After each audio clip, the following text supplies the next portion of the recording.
നമസ്കാരം. മലയാള സിനിമയിൽ നിരവധി സൗഹൃദങ്ങൾ നമ്മൾ കണ്ടിട്ടുണ്ട്. സിനിമയ്ക്ക് അകത്തും പുറത്തുമായി സൗഹൃദം സൂക്ഷിക്കുന്നവർ നിരവധിയാണ്. അത്തരത്തിലുള്ള നടന്മാരായിരുന്നു ദിലീപും കലാഭവൻ മണിയും. തന്നെ ഏറ്റവും കൂടുതൽ മനസ്സിലാക്കിയ സുഹൃത്ത് ദിലീപാണെന്ന് കലാഭവൻ മണി മുൻപ് ഒരുപാട് അഭിമുഖങ്ങളിൽ പറഞ്ഞിരുന്നു. മണി ഉണ്ടായിരുന്നുവെങ്കിൽ എനിക്ക് വേണ്ടി സംസാരിക്കാൻ മുന്നിലുണ്ടായെന്ന് ദിലീപും പറഞ്ഞിട്ടുണ്ട്. പ്രതിസന്ധി ഘട്ടങ്ങളിൽ ആ സാന്നിധ്യം ശരിക്കും മിസ് ചെയ്യുന്നുണ്ടെന്നും മണ്ണിൽ നിന്ന് പോയാലും മണി മനസ്സിൽ നിന്നും പോവില്ലെന്നും മുൻപ് ജനപ്രിയ നായകൻ പറഞ്ഞിട്ടുണ്ട്. കലാഭവൻ മണിയുടെ മരണം ദിലീപിനെ വല്ലാതെ തളർത്തിയിരുന്നു. ഒരിക്കൽ കലാഭവൻ മണിയുടെ രസകരമായ കമന്റ് കേട്ട് താൻ ഒരു സിനിമ ചെയ്യാൻ ഏറെ വൈകിയതിനെക്കുറിച്ച് ദിലീപ് വെളിപ്പെടുത്തിയിട്ടുണ്ട്. ചാന്തുപൊട്ട് എന്ന സിനിമയെക്കുറിച്ചാണ് ആ വെളിപ്പെടുത്തലുണ്ടായത്. ഇപ്പോഴിതാ ആ സംഭവമാണ് വീണ്ടും സോഷ്യൽ മീഡിയയിൽ വൈറലാകുന്നത്. ലാൽ ജോസിന്റെ സംവിധാനത്തിൽ 2005 പുറത്തിറങ്ങിയ ചാന്തുപൊട്ട് ആ വർഷത്തെ ഹിറ്റ് ചാർട്ടിൽ ഇടം പിടിച്ച ചിത്രമായിരുന്നു.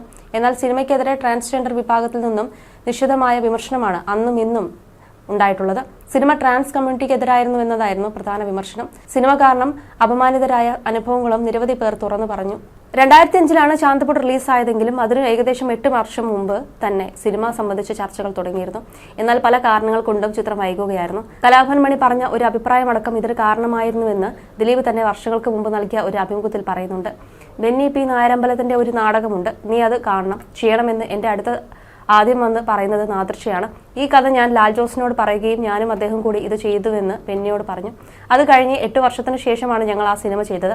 വർഷങ്ങൾക്ക് മുമ്പ് മനോരമ ന്യൂസിന് നൽകിയ അഭിമുഖത്തിൽ ദിലീപ് പറഞ്ഞു, സിനിമ ചെയ്യുന്നത് വൈകാൻ കാരണമുണ്ട്. ഇങ്ങനെ ഒരു സിനിമ ചെയ്യുന്നതായി ഞാൻ കലാഭവൻ മണിയോട് പറഞ്ഞു. അപ്പോൾ മണി തിരിച്ചു പറഞ്ഞത് അതൊന്നും വേണ്ടാട്ടോ, അതൊന്നും ചെയ്താൽ കുട്ടികൾ ഉണ്ടാവില്ല എന്നായിരുന്നു. അതെനിക്ക് വലിയ അടിയായി. അങ്ങനെ ഓരോ കാരണങ്ങൾ പറഞ്ഞ് ഞാൻ ആ തിരക്കഥ മാറ്റിവെച്ചു. പിന്നീട് മീനുട്ടി ജനിച്ചതിനു ശേഷമാണ് ആ സിനിമ ചെയ്യുന്നതെന്നും ചിരിച്ചുകൊണ്ട് താരം പറയുന്നു. ചാന്തുപൊട്ട് കഴിഞ്ഞ് 1.5 മാസം ആ കഥാപാത്രം തന്നെ വേട്ടയാടിയിരുന്നു. എന്റെ ഇരിപ്പും നടപ്പും ഒക്കെ അത് തന്നെയായിരുന്നു. ഇങ്ങനെ തന്നെ ആയി പോകുമെന്ന് കരുതി ഒരിക്കൽ ഒറ്റയ്ക്ക് ഇരുന്ന് കരഞ്ഞിട്ടുണ്ട്. അത് കഴിഞ്ഞ് സ്പീഡ് എന്ന സിനിമയ്ക്ക് വേണ്ടി ഓടിയും ചാടിയും ബോഡി വേറൊരു രീതിയിലേക്ക് മാറ്റാൻ ശ്രമം നടത്തിയിരുന്നു എന്നും ദിലീപ് പറഞ്ഞു. മായാമോഹിനി എന്ന സിനിമയും വലിയ വെല്ലുവിളിയായിരുന്നു. മായാമോഹിനിയുടെ വേഷത്തിൽ വന്ന് പെർഫോം ചെയ്യുമ്പോൾ ചാന്തുപൊട്ടായിപ്പോയി. ആദ്യത്തെ 2 ദിവസം കഴിഞ്ഞപ്പോഴാണ് എനിക്ക് മായാമോഹിനിയെ മനസ്സിലായത്. പിന്നീട് തുടക്കത്തിലെടുത്ത കുറച്ച് ഷോട്ട് റീടേക്ക് ചെയ്തു. രണ്ടും 2 ആൾക്കാരാണല്ലോ. 2020 സിനിമയ്ക്ക് അത്രയും വലിയ വിജയം ആരും പ്രതീക്ഷിച്ചിരുന്നില്ല എന്നുള്ളത് സത്യമാണ്. 9 മാസം വേറെ ഒരു ജോലിക്കും പോകാതെ ആ ചിത്രത്തിന് പിറകെയായിരുന്നു. നിർമ്മാതാവ്, അസോസിയേറ്റ് ഡയറക്ടർ, കൺട്രോളർ, ചായ കൊടുക്കുന്ന പയ്യൻ എന്നിങ്ങനെയുള്ള എല്ലാ ജോലികളും ചെയ്യേണ്ടി വന്നിട്ടുണ്ടെന്നും ദിലീപ് കൂട്ടിച്ചേർത്തു. അതേസമയം ലാൽ ജോസ് സംവിധാനം ചെയ്ത ചാന്തുപൊട്ട് എന്ന സിനിമ മികച്ച വിജയം നേടി. എന്നാൽ LGBTQ കമ്മ്യൂണിറ്റിയെ തെറ്റായ രീതിയിൽ ചിത്രീകരിച്ചു എന്ന വിമർശനം ചാന്തുപൊട്ടിന് പിൽക്കാലത്ത് കേൾക്കേണ്ടി വന്നു. ദിലീപ് ചെയ്ത വേഷം ട്രാൻസ്ജെൻഡേഴ്സിന്റെ മാനസികാവസ്ഥയെ വികലമായാണ് കാണിച്ചത്. അവരെ ചാന്തുപൊട്ട് എന്ന് വിളിക്കുന്ന അവസ്ഥയുണ്ടായത് എങ്ങനെയാണ്? അങ്ങനെ ഒരു സിനിമ വന്നപ്പോൾ ഇത് പൊതുവായി മാറി. ചാന്തുപൊട്ട് എന്ന സിനിമ തങ്ങളുടെ ജീവിതത്തെ ബാധിച്ചിട്ടുണ്ടെന്ന് ട്രാൻസ് വ്യക്തികൾ തന്നോട് പറഞ്ഞിട്ടുണ്ടെന്നും സംവിധായകൻ ബിജു വർമ്മ പറഞ്ഞിരുന്നു. ചാന്തുപൊട്ട് നേരിട്ട വിമർശനത്തെക്കുറിച്ച് ലാൽ ജോസും സിനിമയുടെ തിരക്കഥകൃത്ത് ബെന്നി പി നായരമ്പലവും സംസാരിച്ചിട്ടുണ്ട്. ചാന്തുപൊട്ടിന് ശേഷം സ്ത്രൈണ സ്വഭാവമുള്ളവരെ പലരും ചാന്തുപൊട്ട് എന്ന് വിളിക്കാൻ തുടങ്ങി. അത് തന്നെ വേദനിപ്പിച്ചിരുന്നെന്നാണ് ഒരിക്കൽ ബെന്നി പി നായരമ്പലം പറഞ്ഞത്. ആൺകുട്ടിയെ പെൺകുട്ടിയെ പോലെ വളർത്തിയത് കൊണ്ട് മാത്രമുണ്ടായ വൈകല്യമാണ് ഞാൻ എന്റെ സിനിമയിൽ കാണിച്ചത്. ഭിന്നലിംഗത്തിൽപ്പെട്ട കഥാപാത്രമായിട്ടല്ല ചാന്തുപൊട്ടിലെ രാധയെ എഴുതിയത്. ഭിന്നലിംഗത്തിൽപ്പെട്ടവരുടെ ജീവിതം വേറെയാണ്. എന്റെ കഥാപാത്രം ആണായി വളർത്തേണ്ടതിന് പകരം പെണ്ണായി വളർത്തിയത് കൊണ്ടുള്ള വൈകല്യം തിരിച്ചറിയുന്നതും തിരുത്തുകയും ചെയ്യുന്നു. അവൻ ആണാണെന്ന് തെളിയിക്കുന്നതും അതുകൊണ്ടാണ്. മറ്റേത് ഹോർമോൺ ബാലൻസിംഗിന്റെ കുഴപ്പം കൊണ്ട് ജനിതകമാറ്റമുണ്ടായ പ്രശ്നമാണ്. അവരെ കരുണയോടെ തന്നെ സമീപിക്കണമെന്ന് ഒരു എഴുത്തുകാരൻ എന്ന നിലയിൽ വ്യക്തമായി അറിയാം. ചാന്തുപൊട്ടിറങ്ങിയ ശേഷം വഴി നടക്കാൻ പറ്റുന്നില്ലെന്ന് ചിലർ പറഞ്ഞു. അതിൽ എഴുത്തുകാരൻ എന്ന നിലയിൽ എനിക്ക് വിഷമം തോന്നി. എന്നാൽ ചിലർ വളരെ പോസിറ്റീവായി എടുത്തെന്നും ബെന്നി പി നായരമ്പലം അന്ന് വ്യക്തമാക്കി. ഇതേ അഭിപ്രായമാണ് ലാൽ ജോസും പറഞ്ഞത്. ചാന്തുപൊട്ട് ഒരിക്കലും LGBTQ കമ്മ്യൂണിറ്റിയെ പ്രതിനിധീകരിച്ചുകൊണ്ടുള്ള സിനിമയിൽ ആയിരുന്നില്ലെന്ന് ലാൽ ജോസ് വ്യക്തമാക്കി. അതേസമയം ദിലീപ് കഥാപാത്രത്തോട് പൂർണ്ണമായും നീതി പുലർത്തിയെന്ന് ബെന്നി പി നായരമ്പലവും ലാൽ ജോസും പറയുന്നുണ്ട്. എന്തുകൊണ്ട് റിലീസ് ചെയ്ത സമയത്ത് എറണാകുളത്തുള്ള ട്രാൻസ്ജെൻഡർ കമ്മ്യൂണിറ്റി സ്വീകരണം തരാൻ വിളിച്ചിരുന്നെന്നായിരുന്നു ലാൽ ജോസ് പറഞ്ഞത്. ചാന്തുപൊട്ടിലെ ദിലീപ് അവതരിപ്പിച്ച രാധ എന്ന രാധാകൃഷ്ണൻ ട്രാൻസ്ജെൻഡർ അല്ല. സിനിമയിൽ അയാൾ ഒരു സ്ത്രീയായി സെക്സിൽ ഏർപ്പെടുകയും അതിലൊരു കുഞ്ഞ് ജനിക്കുകയും ചെയ്യുന്നുമുണ്ട്. ഇത്രയും കാലം എന്തൊക്കെ വൃത്തികെട്ട പേരാണ് ഞങ്ങളെ വിളിച്ചിരുന്നത്.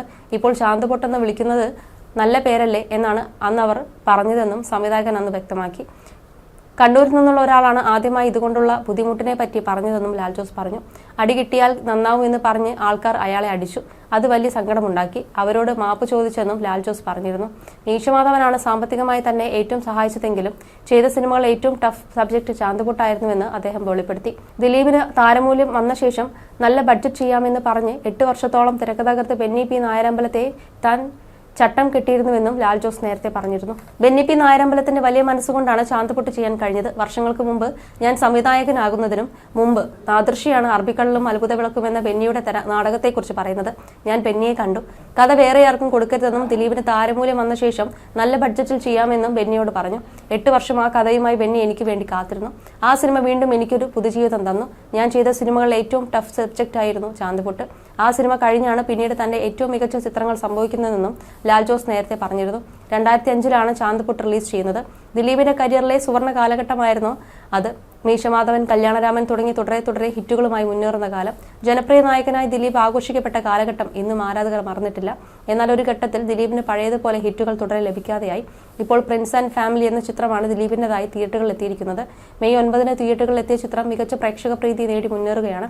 ജാക്ക് ആൻഡ് ഡാനിയൽ, കേശി വീടിന്റെ നാഥൻ മുതൽ വലിയ പ്രതീക്ഷകളോടെ ഇറങ്ങിയ ബാന്ദ്രയും തങ്കമണിയും അടക്കമുള്ള ചിത്രങ്ങൾ തിയേറ്ററിൽ വലിയ തിരിച്ചടി നേരിട്ടിരുന്നു. അതിനിടെയാണ് വലിയ ഹൈപ്പൊന്നും കൂടാതെ പുറത്തിറങ്ങിയ പ്രിൻസ് ആൻഡ് ഫാമിലി ആരാധകർ ഏറ്റെടുത്തിരിക്കുന്നത്. അതേസമയം സിനിമ പ്രേക്ഷകർ കണ്ട് മൗത്ത് പബ്ലിസിറ്റിയിലൂടെയാണ് വിജയിച്ചതെന്നാണ് ദിലീപ് പറഞ്ഞത്. സിനിമ ഇറങ്ങി 5-ാം ദിവസമാണ് പ്രൊമോഷൻ തുടങ്ങിയത്. ഒരുപാട് ചിരിക്കാനുണ്ട്, കണ്ണ് നനയിച്ചു തുടങ്ങി കമന്റുകൾ വരുമ്പോൾ ഒരുപാട് സന്തോഷം. എന്താണ് നിങ്ങൾ ആഗ്രഹിച്ചത്, അത് നടന്നുവെന്ന സന്തോഷത്തിലാണെന്ന് ദിലീപ് പറഞ്ഞു. ഈ ഡിജിറ്റൽ ലോകത്ത് സ്വകാര്യത ആഗ്രഹിക്കുന്ന ആൾക്ക് എങ്ങനെ സർവൈവ് ചെയ്യാൻ സാധിക്കുന്നു എന്നതാണ് സിനിമ സംസാരിക്കുന്നത്.